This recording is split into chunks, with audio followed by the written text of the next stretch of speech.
তোমাদের সবার প্রিয় কাবিলা যেহেতু বলছে নোয়াখালী বিভাগ চায়, তাহলে নোয়াখালী বিভাগ হইলে খারাপ হয় না। আমিও নোয়াখালী বিভাগ চাই। তুই কি বলিস? হ্যাঁ সহমত ভাই। হ্যাঁ, সহমত।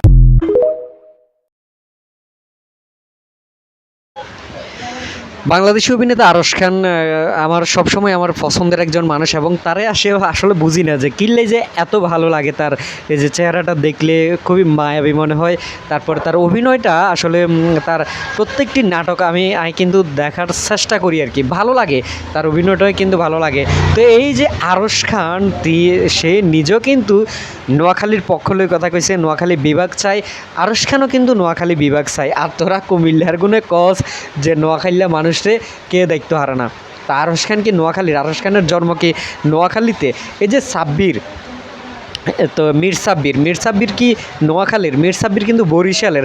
আমরা যুগ যুগ ধরে দেখি যে অনেকে কয় যে নোয়াখালী এবং বরিশালের ভিতরে বিবাদ সবসময় লাগিয়ে থাকে। সেই সাব্বির পর্যন্ত নোয়াখালী বিভাগ চায়।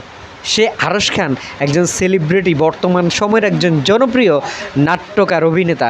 সে আরশ খানও কিন্তু কুমিল্লা যে নোয়াখালী বিভাগ চাই। আর তোরা কুমিল্লার কিছু আবাল মার্কা হলো হাইন, তোরা কইতেছস যে নোয়াখালীতে কি আছে, নোয়াখালী বিভাগ হওয়ার যোগ্য না, নোয়াখালীর মানুষ ভালো না। আরে ভাই, নোয়াখালীর মানুষ যদি ভালো না হইতো তাহলে কিন্তু এই যে সেলিব্রিটিরা, বাংলাদেশের সেলিব্রিটিরা, এগুলো কিন্তু আমরা টিয়া দিই, কিন্তু এই ভিডিওটা করাই নয়। টিয়া দিয়ে এগুলো আমরা রাজি করাই নয় যে ভাই তোরে 2,000 টাকা দিয়ে, 5,000 টাকা দিয়ে বা 5 লাখ টাকা দিয়ে তুই একটু নোয়াখালীর সম্পর্কে কথা ক, নোয়াখালী বিভাগ চাই এই বিষয়ে কথা ক। কিন্তু তোকে কুমিল্লার গুণে এটাই করো, তোকে আজকে টিপু হেতার কামে হয়েছে এটা। ওই যে দেখলাম মানবতার ফেরিওয়ালা হয়েছে আর কি, হাতে ওই কিছু লোকের, কিছু অসহায় লোকের 10,000 টাকা দিতেছে, তার 5,000 টাকা দিতেছে, দান করতেছে। মানুষ তো এই ভিডিওগুলো দেখে মানে এত বেশি খুশি হয়েছে, বা আঙ্গুর টিফু ভাই হাতে তো একজন দানবীর মানুষ, হাতে তো মানুষের উপকার করে, হাতে মানুষের বিপদে ফাঁসে দাঁড়ায়। কিন্তু এটার যে রহস্য, এটা কি তোরা জানোস নি? এটার রহস্য তো আমরা জানি, আমরা নোয়াখালীরা কিন্তু বুঝে ফেলছি যে হাতে যেন একটা বাটপার। হাতে কি করে যে এই যে ভিডিওর ভিতরে হাতে মানুষের টেয়া দে, 10,000 টাকা দের, 5,000 টাকা দের, 50,000 টাকা দের, 20,000 টাকা দের, যান আপনি পরিবার লই খান, যান আপনি এটা কিনেন সেটা কিনেন, আপনি একজন গরিব মানুষ। কিন্তু পরবর্তীতে আমরা দেখলাম কিয়া এগুলো হেতার লোক, হাতে ওই যে ক্যামেরার সামনে 10,000 টাকা দের, পরবর্তীতে যখন শ্যুটটা শেষ হয়ে যায় আবার হেতার টেয়াটা হাতে লইয়ালার বিনিময়ে মানুষ এটার প্রতি একটা আকৃষ্ট হয়ে মানুষ ভালোবাসি হেতালাই বিকাশে, রকেটে, নগদে মেলাটে হাঁটার গরিব দুঃখীর মাঝে দান করিবার লাই। এই টাকাটা সম্পূর্ণ হাতে খাইতেছে, এই টাকাটা সম্পূর্ণ হাতে খাইতেছে।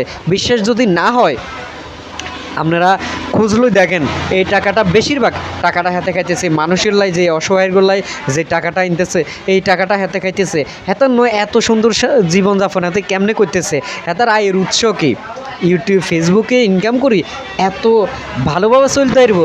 আরে আমরা এখন পর্যন্ত যে 5,000 10,000 টাকার বেশি আমরা ইউটিউব, ফেসবুক থেকে আমরা ইনকাম করতাম হারি নয়। হাতে কীভাবে এত সুন্দর জীবনযাপন করতেছে? আরও গোমর ফাঁস করুম সামনের ভিডিওতে।